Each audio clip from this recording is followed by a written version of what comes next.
তওবার দোয়া, এই দোয়া পড়লে আল্লাহ জীবনের সমস্ত গুনাহগুলা মাফ করে দিবেন।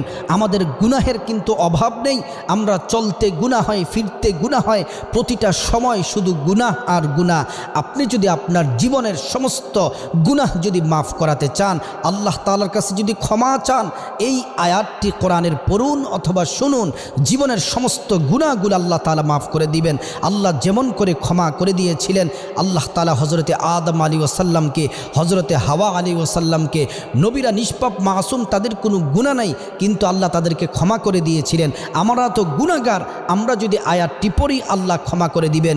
তাওবার দোয়াটি হলো, রব্বানা যালামনা আনফুসানা ওয়া ইল্লাম তাগফির লানা ওয়া তারহামনা লানাকুনান্না মিনাল খাসিরিন।